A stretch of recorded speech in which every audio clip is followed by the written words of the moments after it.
주님이 우리 교회 보배이십니다. 얼마 전에 우리나라에서 아이를 키우는 초보 아빠들을 대상으로 한 가지 실험을 했어요. 이런 질문지를 처음에 주었습니다. 아이가 제일 좋아하는 음식이 무엇입니까?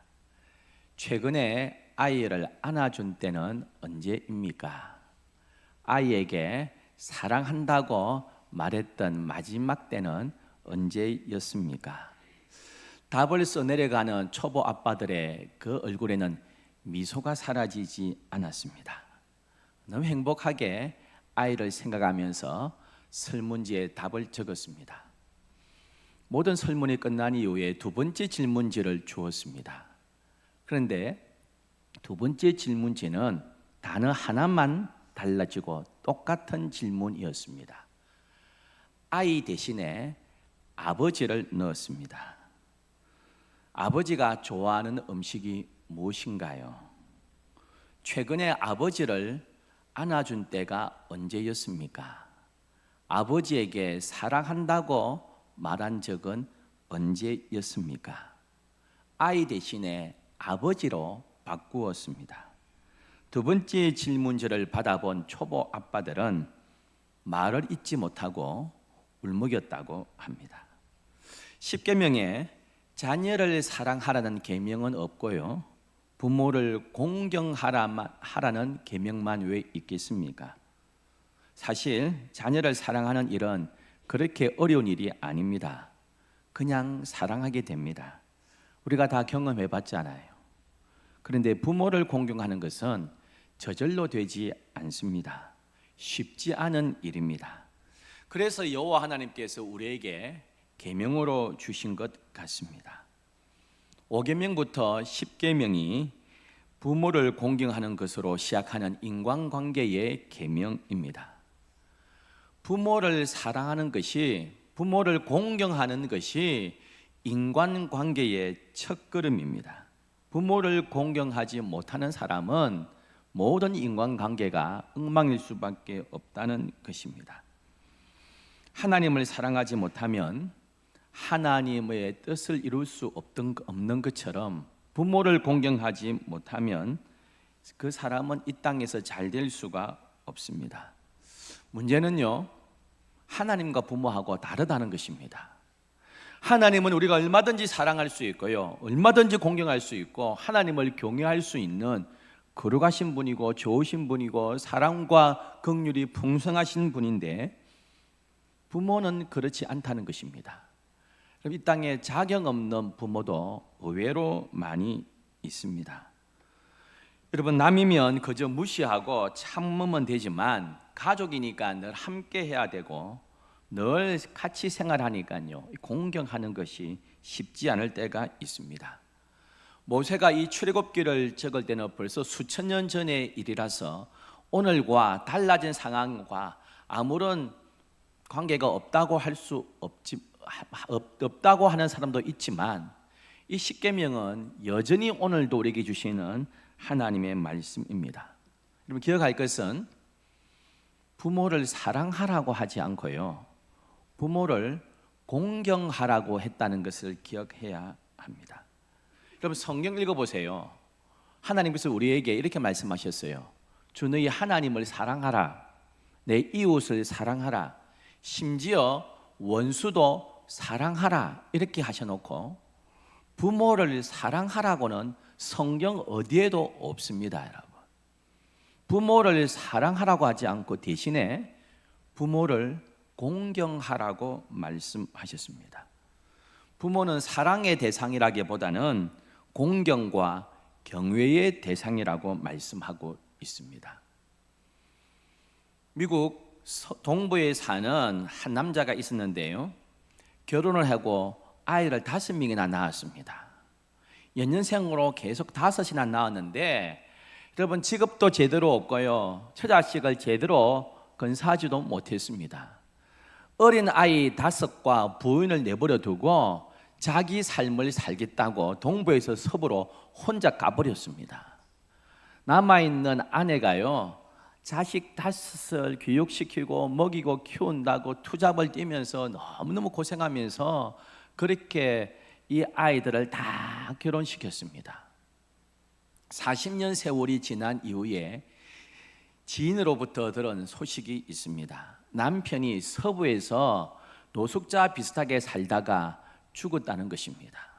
무연고자 묘지에 묻혀 있는데 마지막 유언이 가족들이 있는 저 서부 가족 옆에 묻히고 싶다는 소식을 들었습니다. 여러분, 오남매가요 얼마나 화가 났는지 모릅니다. 그 사람이 무슨 아빠고 우리한테 해준 게 아무것도 없는데 우리가 그 서부에 있는 그 무용고 묘지에 있는 아버지를 또 파가지고 이장해야 온단 말이야.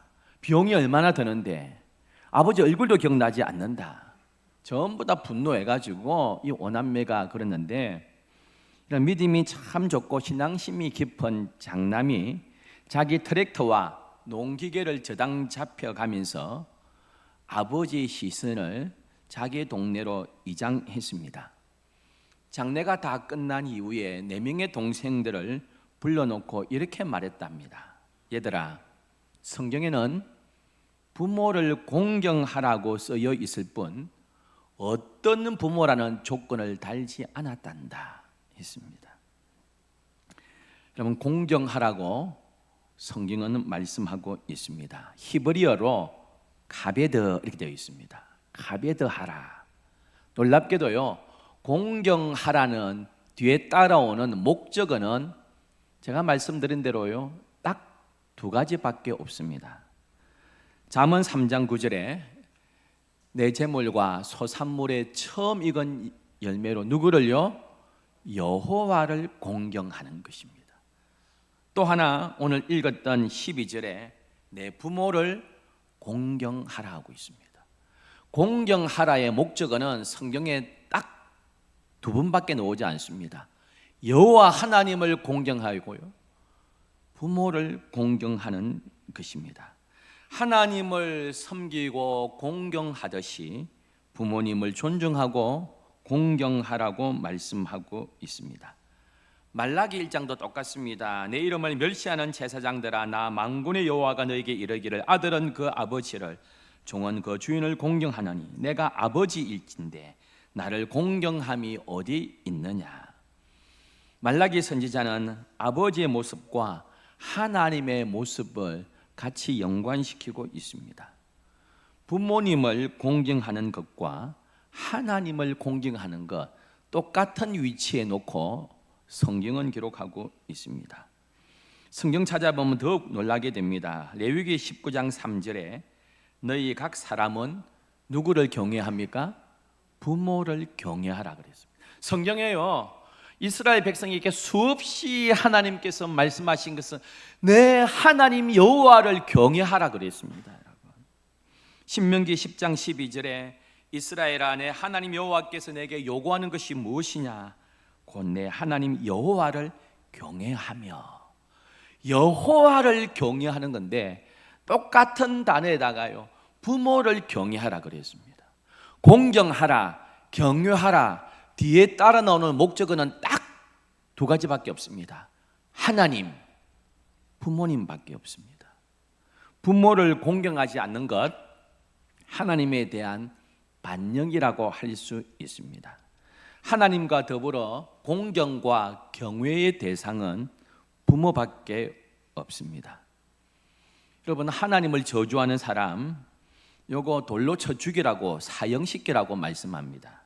레위기 24장에 너는 이스라엘 자손에게 말하여 이르기를 누구든지 그의 하나님을 저주하면 죄를 담당할 것이요 여호와의 이름을 모독하면 그를 반드시 죽일지니 온 회중이 돌로 그를 칠 것이니라. 하나님을 저주하는 자, 하나님을 경외하지 않고 모독하는 자 반드시 사형시키라고 하고 있습니다. 그런데 놀랍게도요 부모를 저주하고 부모를 치는 자에게도 똑같이 사형시키라고 합니다. 출애굽기 21장 15절에 자기 아버지나 어머니를 치는 자는 반드시 죽일지니라. 17절에 자기의 아버지나 어머니를 저주하는 자는 반드시 죽일지니라. 여기서도 또다시 부모는 하나님과 거의 동등한 자리에 놓고 있습니다. 그럼 구약을 읽어보면 이스라엘 백성들이 전부 다 효자였습니까? 다 효녀였습니까? 틀림없이 불효자, 불효녀도 나왔을 것입니다. 그런데 성경 기록 어디에도 아버지를 쳤다, 어머니를 저주했다 해서 끌려 나와가지고 사형당한 기록이 하나도 없습니다. 다른 기록이 있는지 모르겠지만은요, 전부 다 이스라엘 백성은 효자고 효녀였습니까? 여러분, 아무리 불효자라도요, 부모가 자식을 고발하지 않았을 것입니다. 이웃집 사람이요, 저 개망난이다, 저는 있으면 안 된다, 저런 놈 어디 있느냐, 부모한테 고발했다 칩시다. 부모가 와가지고 맞습니다, 내 아들, 내 딸은요 나를 저주했습니다, 부모한테 손찌검한 놈입니다, 법대로 하나님의 말씀대로 사형시켜 주십시오 했겠습니까? 이웃집 사람이 고발했더라도 부모가 나와가지고 그런 적 없습니다, 얼마나 내 자식이 착한데요, 절대 그런 적이 없습니다 했을 것 아니겠습니까, 여러분? 그만큼 부모는 끝까지 자식을 감쌌습니다. 그래서 성경에 수많은 불효자가 있었겠지만 율법대로 사형당한 자식은 한 명도 기록되지 않습니다. 어쨌든 부모 공경, 부모 경외를 하나님을 섬기는 수준으로 우리 주님은 기록해 놓으셨습니다. 또 하나 기억할 것은 공경하라고 했습니다. 순종하라고 하지 않았습니다. 순종할 수 없는 부분이 들어 있습니다, 여러분. 나는 신앙생활하고 열심히 교회 출석하고 믿음으로 사는데 여전히 우리 부모님은 다른 종교에 심취해 있어서 집을 방문할 때마다 너 교회 다니면 안 돼, 집안에 종교가 2개, 3개 되면 안 돼, 너 교회 다니지 말고 내가 믿는 종교 믿어야 돼 할 때에 순종할 수 없어요, 여러분. 도리어 전도하고 기도해야 됩니다. 그래서 성경은 순종하라고 하지 않습니다. 신약적인 해석은 주 안에서 순종하라고 에베소서는 기록하고 있습니다. 대신에 순종은 못해도요, 공경하는 태도는 가져야 된다고 했습니다. 부모한테 대들고 화내고 소리 지르고 짜증내는 것이 아니라 부모님의 말씀에 따를 수는 없지만은 내가 여전히 부모님을 공경합니다는 태도를 가지라고 성경은 말씀하고 있습니다. 어떤 젊은 목사가요, 연년생 아들 2을 데리고 사모님과 함께 모처럼 시간 내어서 제주도에 3박 4일 가족 여행을 떠났습니다. 그런데 서울 김해공항에서부터요, 이 연년생 어린 애 2이가요 형 동생이 얼마나 싸우는지요, 제주도에 3박 4일 동안 붙어 있으면서 형하고 동생하고 맨날 소리 지르고 짜증내고 치고받고, 목사님 부부는 조용해, 너가 이렇게 떠들면 집에 안 데리고 가, 제주도에 버리고 갈 거야. 3박 4일 동안 그냥 막 여행 기분 다 망쳤습니다. 그런데도 제주도에서 또 김포공항까지 비행기 타고 와서 집에 왔습니다. 이 젊은 목사님 생각할 때에 그렇게 소리 지르고 너희들 버리고 갈 거야, 너가 그러면 너끼리 살아, 아무리 내가 소리쳤지만은 내가 여전히 애들 끝까지 챙겨가지고 데려온 것처럼 우리 하나님 아버지, 나보다 나를 더 사랑하는 주님께서 내가 곁길로 가고 엉뚱한 짓 하고 해도 끝까지 나를 책임져 주시고 나를 사랑해 주실 줄 믿습니다 하며 주의 사랑을 기억했다는 것입니다. 그럼 부모의 사랑도 이와 같습니다. 어떤 상황 가운데도 자식을 생각하지 않습니까? 부모 공경 쉽지 않기 때문에 율법에 기록할 정도로 그렇게 명시해 두었습니다. 우리 제가 여러분이 10대 시절, 20대 시절 한번 기억해 보세요. 부모님을 그렇게 공경하셨나요? 아니면 부모님과 갈등이 많았습니까? 결혼해서 자식을 낳아봐야 부모가 되고요, 부모가 돌아가셔야 비로소 자식이 된다 그럽니다. 아무리 부모에게 반항하고 아무리 부모 썩을 썩혀도 부모와 자식의 인연은 끊을 수 없습니다. 부모와 하나님 같은 속성을 가지고 있기 때문에 부모를 공경하지 않는 것, 하나님을 경외하지 않는 것이라고 말씀하고 있습니다. 부모님의 사랑이 얼마나 귀한지 우리가 알지 않습니까? 축구부 하는 고등학교 1학년 애가 있습니다. 축구가 좋아서 축구부 엘리트 코스 밟아서 계속 축구하고 있습니다. 그런데 이 고등학교 팀하고 자기 학교 출신 대학생 팀하고 경기를 하게 되었습니다. 대학생 팀이 훨씬 잘하겠죠. 형들이니까요. 이 고등학교 1학년짜리가 집에 와가지고 엄마 우리 팀이 얼마나 잘하는지요. 대학교하고 친선 경기하게 되었어요. 경기 보러 오세요. 그래 가마 하고 엄마가 가서 그 전반전 후반전을 다 보았습니다. 2대2로 이 고등학교 팀이 대학팀 안 지고 비겼습니다.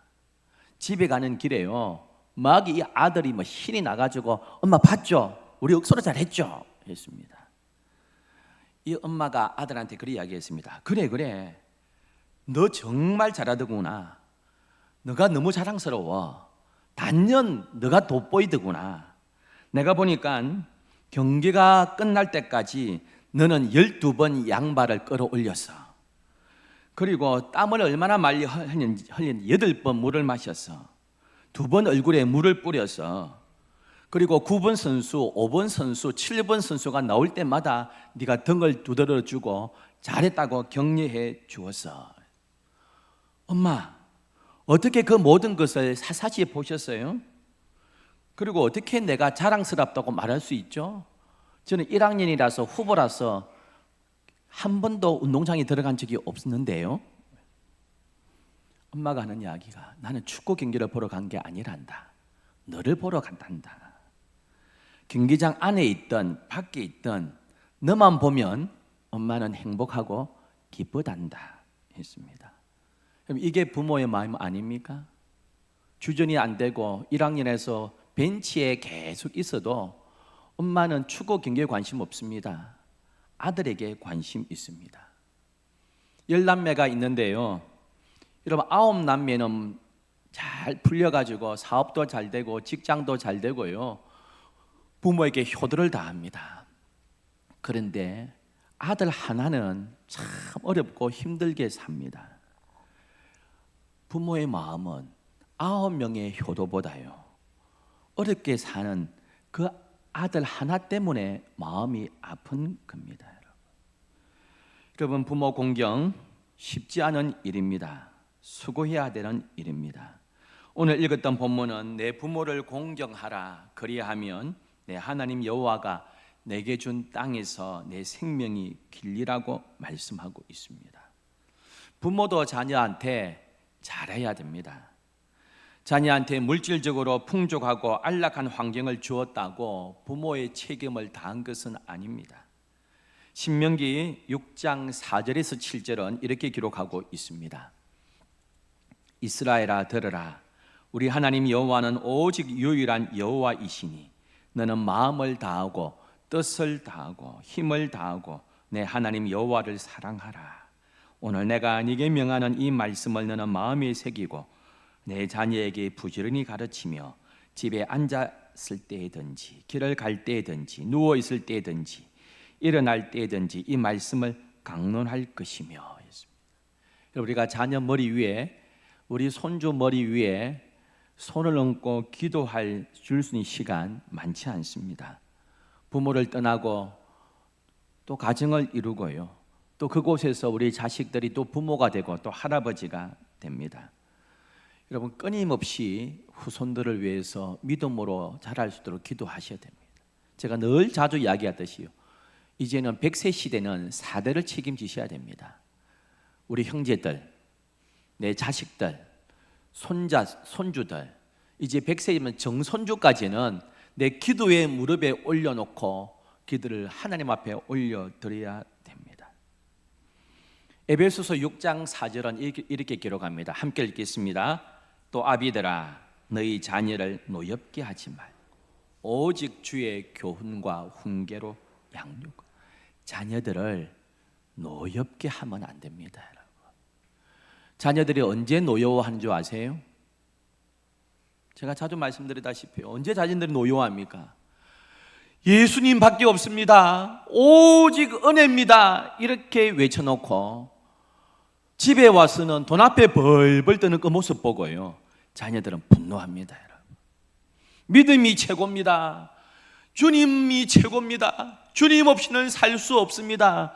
그렇게 찬송하고 기도해놓고 입시철 되면 너 오늘 주일 하루 빠져도 돼, 학원 들어가, 이렇게 이야기하는 부모 앞에서 자녀들은 노여워합니다. 이율배반적인 신앙의 모습 보고 자녀가 노엽게 합니다. 그래서 성경은 오직 주의 교훈과 훈계로 양육하라 했습니다. 우리나라는 최고가 무엇입니까? 입시 아닙니까? 11월 달에 수능고사 이때는요, 온 나라가 긴장합니다, 여러분. 출근 시간도 늦춥니다. 입시가 얼마나 중요합니까? 거기에 모든 것을 매달립니다. 여러분, 입시에 모든 것을 매달리고 신앙교육하지 않고요, 이기적으로 자란 아이들 결단코 효도할 수 없습니다, 여러분. 우리 큰놈이 여기 없으니까 제가 이야기하는데요, 지금 서울 살고 있으니까요, 우리 큰애가 번일고등학교 나왔습니다. 번일고등학교 이제 2학년 마치고 이제 실용음악 한다 해서 음악학원을 다니는데요, 제 이모부님이 번일고등학교 영어 선생님 출신입니다. 그래서 번일고등학교에서 퇴직을 하셨습니다. 그래서 학교를 방문하셨어요. 그러니까 우리 은총이는 손잡벌 아닙니까? 은총이 큰애의 담임 선생님이 이모부님의 제자예요. 그런데 학교 와가지고 보니까 이제 은총이의 제 큰애의 담임 선생님이 제자 아닙니까? 그래가지고 불렀습니다. 아모개 선생, 그 신은총이라고 있지, 그 생활기록부 성적표 좀 가져와봐라. 이렇게 봤습니다. 불러가, 은총이 좀 불러라. 은총이는 모르니까 왜 할아버지가 부르니까 왔어요. 성적표를 보니까 좋지 않거든요. 칭찬하려고 불렀는데, 은총아 공부 좀 더 열심히 해야 되겠다. 그 집에 와가지고 웬 할아버지가 자기 성적표를 보더니 공부 열심히 해야 되겠다고 하던데요. 아니, 이모 할아버지다 내가 이렇게 했는데요. 여러분, 우리가 애들 공부만 시키다가 버르장머리 없고요, 신앙교육 제대로 하지 못하고 이기적으로 키우다가 나중에 우리가 피눈물 흘리게 될 날이 있습니다, 여러분. 기억하실 것은 지금 우리 손주들을 위해서, 자식들을 위해서 눈물 흘리셔야 됩니다. 기도하시고 말씀으로 양육하셔야 됩니다. 그렇지 아니하면, 지금 눈물 흘리지 아니하면 나중에 피눈물 흘리는 날이 옵니다. 하나님 우리에게 이렇게 말씀합니다. 부모들아, 너희의 최선이 최선이라고 생각하면 안 된다. 나의 교훈과 훈계로 양육해야 되느니라. 이것이 부모의 도리라고 이야기했습니다. 여러분, 우리가 5계명을 지키기에 우리가 힘들고 괴로운 상황은 무엇입니까? 우리의 시부모가, 우리의 장인 장모님이, 우리의 부모님이 정말 공경과 존경을 받을 만한 분인가 하는 것입니다. 여러분, 이 땅을 살아가는 자녀들 가운데 의외로 부모에 대한 정오심과 적개심을 가지고 살아가는 자식들이 많이 있습니다. 종교개혁자였던 마르틴 루터, 그는 기도할 때요, 하나님 아버지 하는데 하나님 하고 아버지가 안 나왔다 그럽니다. 하나님 하고 그칩니다. 그의 고백에 루터의 아버지는 폭력적인 아버지고요, 자기를 학대하는 아버지고요, 하나님이 아버지와 같은 분이라면 자기는 너무 괴롭다는 것입니다. 그래서 하나님 아버지라고 말하기가 하나님 아버지라고 입으로 부르기가 너무너무 힘들었다 그래요. 그래서 부모를 공경하는 것 쉽지 않습니다. 쉽지 않은 일이기 때문에 하나님께서 우리에게 계명으로 주셨습니다. 조건을 붙이지 마라. 좋은 부모라면, 훌륭한 부모라면 그런 게 아니다. 그럼에도 불구하고 공경하라 했습니다. 공경하기에는 많은 노력이 필요합니다. 부모님을 위해서 희생해야 되고요. 자기의 감정과 의지도 꺾어야 되고요. 부모님을 공경하기 위해서 경제적인 부담도 해야 하고요. 이것이 주의 말씀에 대한 순종의 흔적입니다. 여러분, 우리 삶 가운데 하나님 말씀에 대한 순종의 흔적이 있습니까? 부모 공경하라는 인간관계의 첫 번째 계명에 대한 순종의 흔적 얼마나 남기고 있습니까? 비록 힘들더라도 하나님이 우리에게 주신 말씀이기 때문에 그 말씀에 순종하며 나아가면서 약속하신 첫 계명 아닙니까? 하나님의 약속이 있었습니다. 이 땅에서 잘 될 거야. 이 땅에서 복을 받을 거야. 이 계명 지키면 내가 반드시 복 주마 하신 그 약속을 받아 누리는 우리 삶이 되기를 축복합니다. 기도하겠습니다. 참 좋으신 하나님, 자녀를 사랑하는 것은